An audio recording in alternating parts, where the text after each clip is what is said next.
Welcome back, everyone. My name is Omar. We are here at Functional Core Fitness, and today we are covering the side lunge.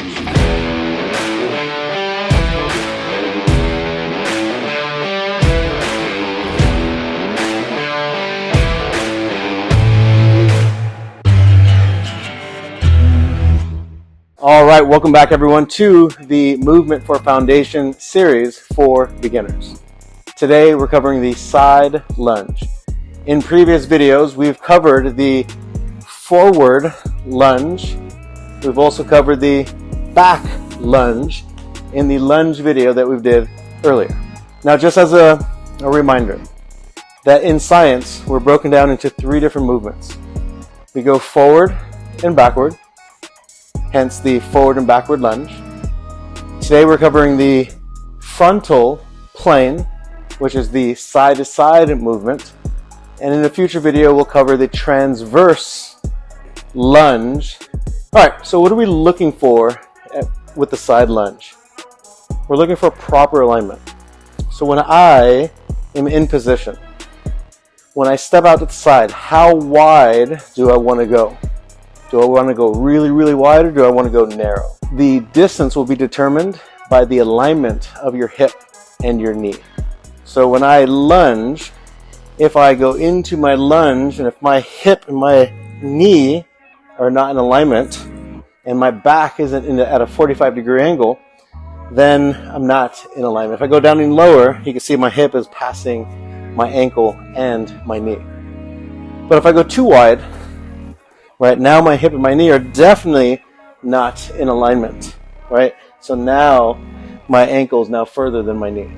So structure-wise, a little bit on the unsafer side. I want to make sure that when I step out, that when I go into my lunge, that my hip, my knee, and my ankle are pretty much in a straight line. My back is nice and straight. I'm not arched over. I also want to make sure that when I go into my lunge, that I bend both the hip and the knee. If we don't have the flexibility in the inner thighs, this exercise or the depth can be difficult to come down. So it might look something like this, but a lot of times the eyes are deceiving. So when people do this, it feels like the lunge is lower, but look how high my hips are. I don't want my hips to be higher than my shoulders. I want my shoulders to be higher than my hips. I land on the balls of my feet first, heel second. Once I land, my legs bend like a spring. I don't want to lock my knees at impact. As soon as I go into my side lunge, I spring down and I spring right back up. As I come down, I want to make sure that I inhale. I also want to make sure that my knee, as I open or as I step, open the knee slightly. Again, we don't want it to buckle, and we definitely don't want it to bow where my feet come up off the ground. So a lot of times I've seen people, when they do this exercise, they're doing the hip-knee lunge, but their foot is coming up off the ground. I want to make sure that I keep the 3 points of connection onto the ground when doing my side lunge.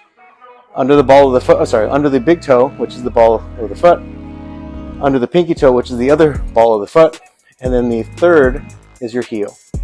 So your 3 points of connection. If any of those three come up off the floor, then I'm doing the movement incorrectly. So I want to make sure that I limit my range of motion of what my body is capable of doing.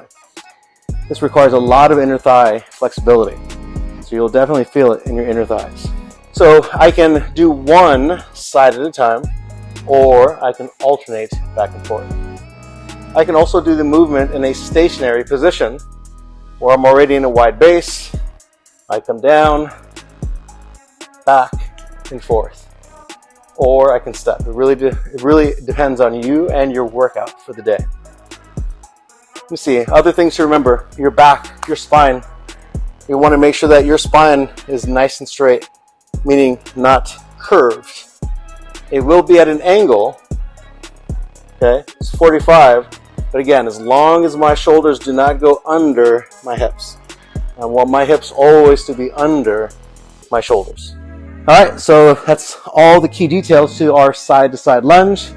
I hope that makes sense. Please remember, train smart, train hard, and stay independent. We will see you next week.